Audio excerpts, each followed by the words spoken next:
Esther 3 verse 1 to 15 through the Bible. Chapter 3, Part 1. Theme: Haman and anti-Semitism.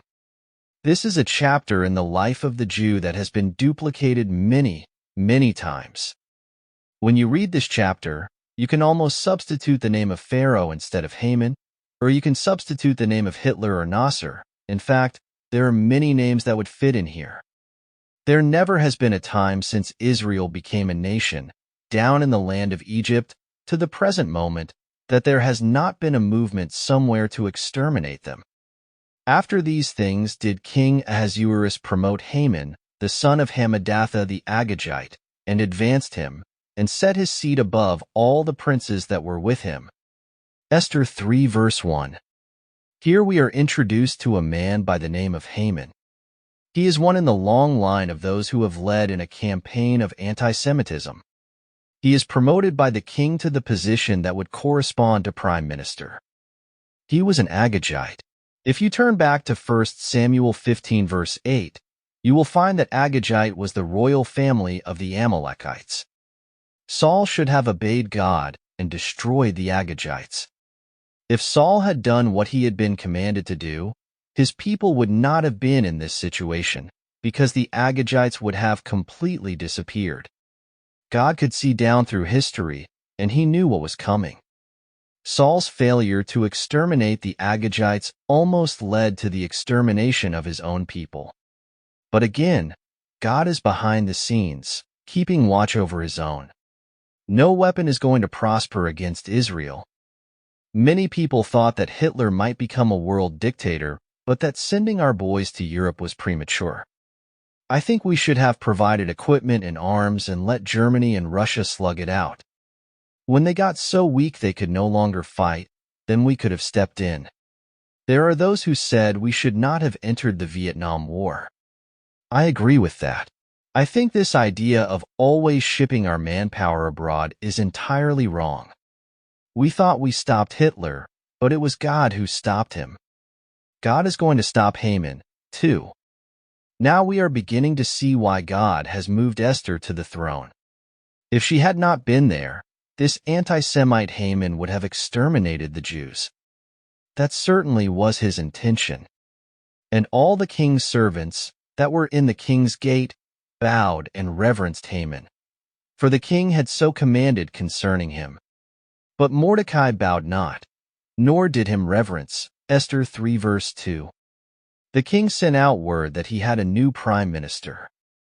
Everyone was to bow before him and recognize his position. Now we have seen already that Mordecai is a judge at the gate. He has a political job, which means that he is one of the officials of the kingdom, and he must bow to Haman.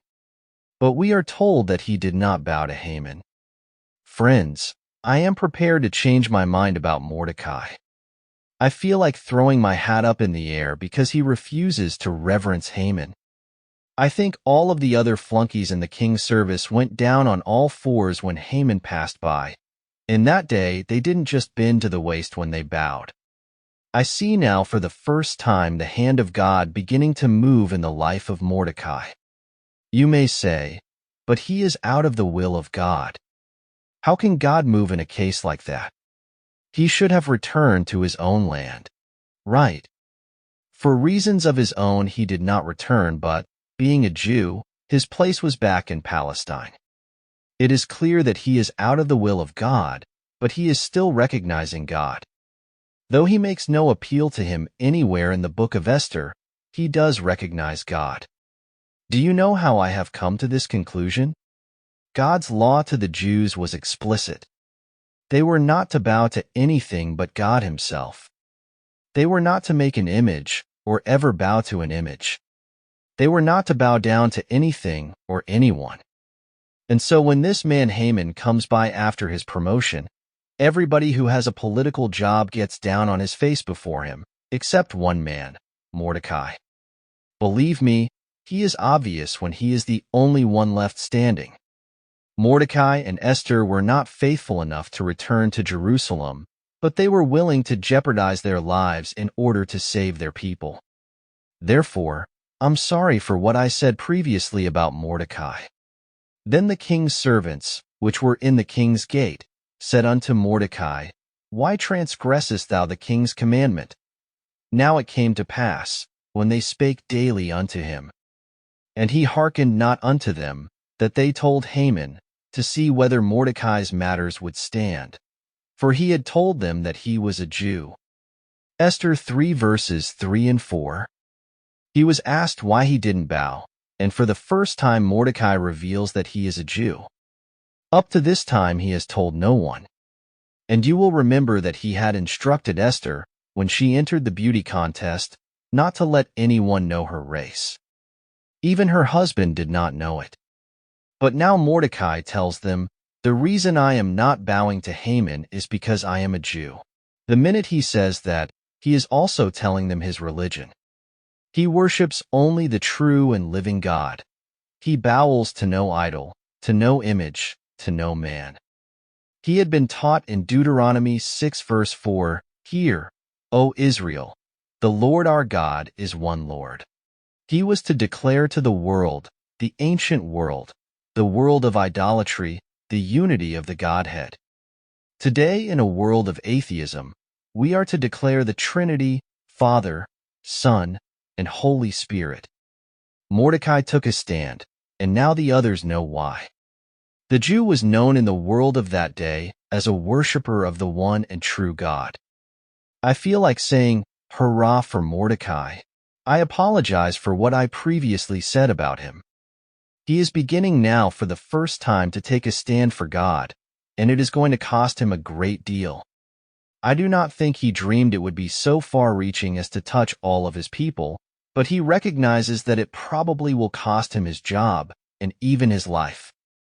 And when Haman saw that Mordecai bowed not, nor did him reverence, then was Haman full of wrath, and he thought scorn to lay hands on Mordecai alone. For they had shewed him the people of Mordecai. Wherefore Haman sought to destroy all the Jews that were throughout the whole kingdom of Ahasuerus, even the people of Mordecai. Esther 3 verses 5 and 6.